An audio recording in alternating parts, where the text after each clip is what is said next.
Fermentation fever has taken over the wellness world, with kombucha bottles lining supermarket shelves, kimchi jars appearing in ordinary home kitchens, and kefir marketed as a miracle drink for digestion and immunity. The excitement around fermented foods comes from the idea that their naturally occurring probiotics can strengthen the gut microbiome, improve digestion, boost mood, and even support the immune system. On the surface, the science behind fermentation makes this trend look promising. These foods contain live bacteria that, in theory, can complement or support the body's existing gut flora. But as the hype grows louder, so do the misunderstandings, exaggerations, and risks that many consumers overlook. Fermented foods do contain beneficial microorganisms, but their effects are far less predictable than the marketing suggests. Unlike standardized probiotic capsules, fermented foods vary dramatically from batch to batch. Homemade kombucha may have far more, or far fewer, live bacteria than a store-bought bottle, and the types of microbes present can change depending on temperature, fermentation time, and contamination. Even commercial brands often pasteurize their products for safety, which kills a large portion of the active cultures people believe they're consuming. So, while someone might think they are ingesting billions of probiotics daily, the actual number may be negligible. And even when live cultures are present, they do not necessarily survive stomach acid long enough to colonize the gut. Many strains pass through the body harmlessly without integrating into the microbiome in any meaningful way. Another issue is the assumption that fermented foods automatically improve microbiome diversity.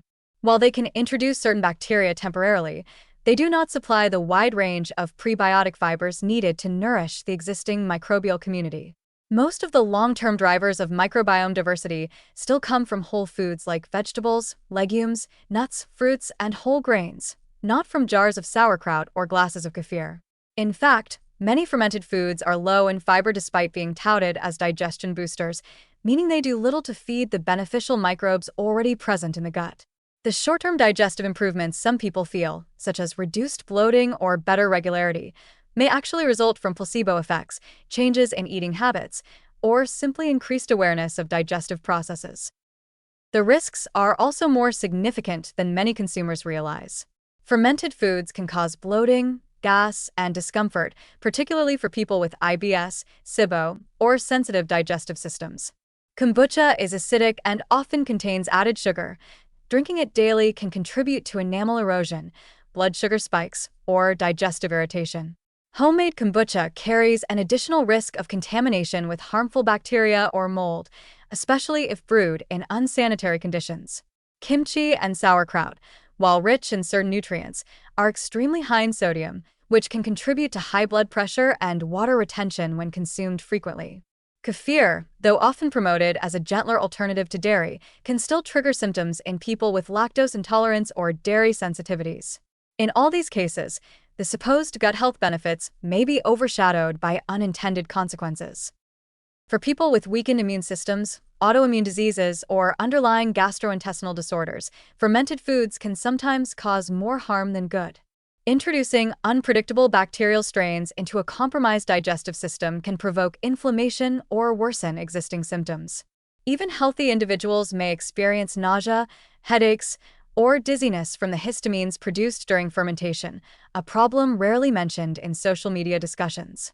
And because the wellness culture often encourages daily consumption of these foods, it's easy to exceed tolerable amounts without realizing it. Despite the buzz, fermented foods are not magic solutions for gut health. They can complement a balanced diet, but relying on them as a primary gut health strategy is misguided and potentially risky. A more effective approach to microbiome support comes from consistent fiber intake, diverse plant foods, adequate hydration, stress management, and regular physical activity, factors that actually shift the microbiome in measurable ways. Fermented foods have a place at the table, but the current trend exaggerates their benefits and downplays their limitations and risks. As with many wellness movements, fermentation fever shows how quickly a simple, traditional practice can be transformed into a misunderstood health obsession, leaving consumers with unrealistic expectations and, in some cases, unpleasant side effects.